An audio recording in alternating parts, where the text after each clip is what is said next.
February 1959. 9 skilled hikers disappear in the frozen Russian wilderness.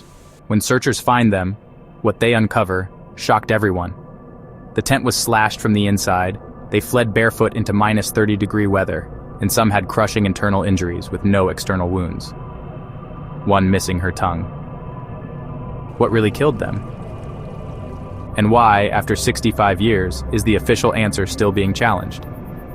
Igor Dyatlov led 8 others on a 300 kilometers trek to Mount Otorten, which ironically translates to "don't go there" in the local Mansi language. They set up camp on February 1st on a slope called Kholat Syakhl, the Mountain of the Dead. These weren't amateurs. They had proper winter gear, survival training, and detailed expedition plans. Everything was normal, until February 1st.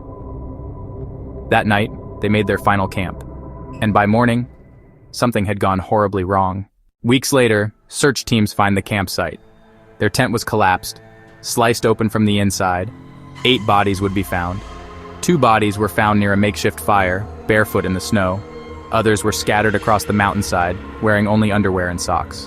1 had a cracked skull, 2 had crushed ribs, and Lyudmila had no eyes or tongue. But what's stranger? No signs of struggle, no external wounds, no enemy, no weapon, no footprints. The Soviet government quickly closed the case, citing an unknown compelling force. This sparked decades of wild theories. Military weapons testing was suspected due to radiation traces on clothing.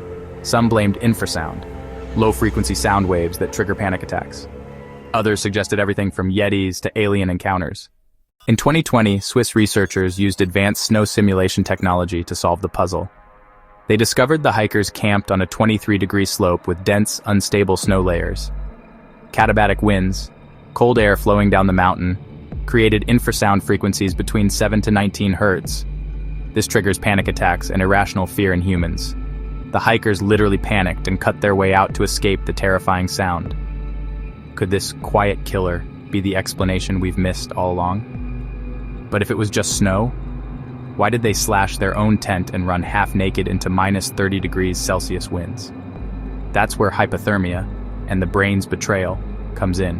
As body temp drops, you lose logic. Victims panic. Some experience paradoxical undressing, feeling hot while freezing.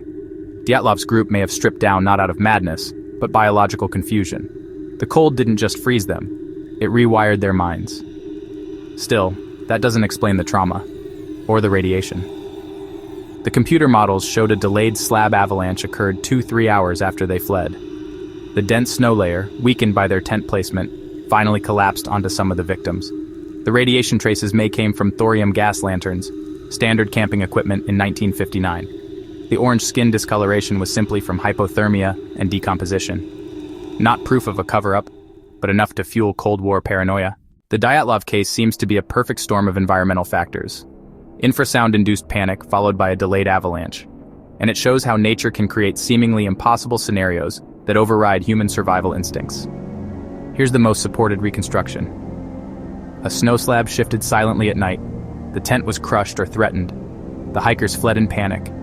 They tried to survive but failed. And the rest? Succumbed to hypothermia or injuries beneath the snow. But even this scientific version leaves one thing unanswered. Why were their bodies found facing back toward the tent, as if trying to return? If the avalanche explains the injuries, and hypothermia the behavior, why did the Soviet government label the cause a compelling unknown force? What weren't they telling us? The Dyatlov Pass case may be closed on paper, but science, secrecy, and human psychology still battle for the final word. This wasn't just a tragedy. It was a perfect storm of nature, fear, and silence. And still today, something about it just doesn't sit right. So, what do you believe really happened on that mountain? Drop your theory below. I'll be reading them all. And subscribe for more chilling breakdowns of history's deepest mysteries.